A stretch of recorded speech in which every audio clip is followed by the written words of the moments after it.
এক ভয়ঙ্কর crime thriller, একটার পর একটা খুন, রহস্য আর অপ্রত্যাশিত টুইস্ট আপনাকে ভাবিয়ে তুলবে। আসলে এখানে কি হচ্ছে? শুরু থেকেই আপনি ঢুকে যাবেন এমন এক ধাঁধার ভেতর যেখান থেকে বের হওয়া প্রায় অসম্ভব। শেষ পর্যন্ত চোখ আটকে রাখতে হবে পর্দায়, নইলে অনেক কিছুই মিস হয়ে যাবে। Cadaver movie review. মুভির শুরুতেই আমরা দেখতে পাই এক ডাক্তারকে নির্মমভাবে খুন করা হয়। শুধু খুন নয়, তার লাশকে ভয়ঙ্করভাবে পুড়িয়ে দেওয়া হয়, যাতে বোঝা যায় খুনির ভেতরে কতটা হিংসা আর প্রতিশোধ জমে আছে। এখানেই শেষ নয়, জেলের ভেতরে থাকা এক কয়েদি ভিকি হঠাৎ খুনগুলোর ভবিষ্যৎবাণী করতে শুরু করে। অবাক করার মতো ব্যাপার হলো, যেগুলো সে বলে সেগুলো একা একে সত্যি হয়ে যায়। কিন্তু প্রশ্ন হলো, জেলে বসে থেকেও সে কিভাবে এসব জানে? এর পেছনে কি তার কোনো সহযোগী আছে, নাকি অন্য কোনো অদ্ভুত রহস্য লুকিয়ে আছে? তদন্তের দায়িত্ব পড়ে বিখ্যাত ফরেনসিক সার্জন ডক্টর ভাদ্রা আর পুলিশ অফিসার বিশালের কাঁধে। কিন্তু তদন্ত যত এগোয়, সামনে আসতে থাকে ভয়ঙ্কর সব গোপন রহস্য। প্রতিটি পর্বে নতুন টুইস্ট, নতুন সন্দেহ আর নতুন আতঙ্ক। চরিত্র ও অভিনয়। অমলা পাল, ডক্টর ভাদ্রা। অমলা পাল এই সিনেমার প্রাণ।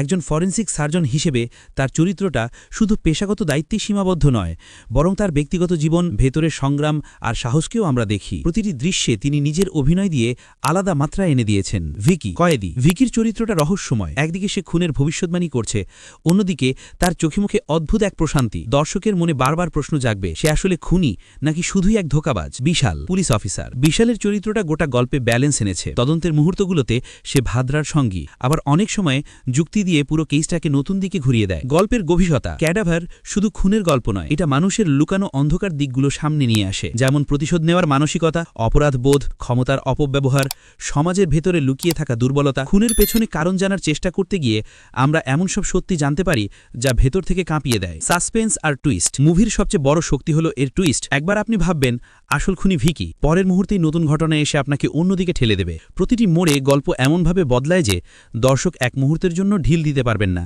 শেষ অংশটা তো একেবারেই শকিং। দর্শককে ভাবতে বাধ্য করে আসলে এখানে কারা ভিলেন আর কারা ভিকটিম। টেকনিক্যাল দিক। সিনেমাটোগ্রাফি। গা ছমছমে লাইট, অন্ধকার লোকেশন আর মৃতদেহের ভয়ঙ্কর ভিজুয়াল, সবকিছু মিলে থ্রিলার ফিলটা নিখুঁতভাবে তৈরি করেছে।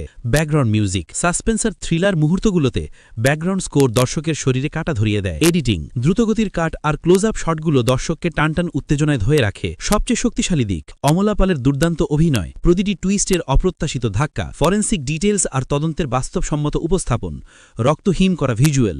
কিছু দুর্বল দিক, কিছু জায়গায় গতি একটু ধীর মনে হতে পারে, হিংস্র দৃশ্যগুলো সবার জন্য আরামদায়ক নাও হতে পারে, তবে এগুলো সিনেমার সামগ্রিক প্রভাব নষ্ট করে না। শেষ কথা, ক্যাডাভার হলো এমন একটা থ্রিলার যেখানে খুন, রহস্য, সাসপেন্স আর মানুষের অন্ধকার দিক একসাথে মিশে গেছে। এটা শুধু বিনোদন নয়, বরং একটা ভেতরের যাত্রা, যেখানে প্রতিটি প্রশ্নের ভেতর লুকিয়ে আছে আরও বড় প্রশ্ন। যারা সাউথ ইন্ডিয়ান থ্রিলার ভালোবাসেন তাদের জন্য ক্যাডাভার হবে দারুণ এক অভিজ্ঞতা। শেষ দৃশ্য পর্যন্ত সাসপেন্সে ভরা এক যাত্রা যা আপনাকে ভোলাতে পারবে না। এমন দুর্দান্ত সব মুভি রিভিউ ও আপডেট পেতে এখনই সাবস্ক্রাইব করুন আমাদের YouTube channel the world of movies.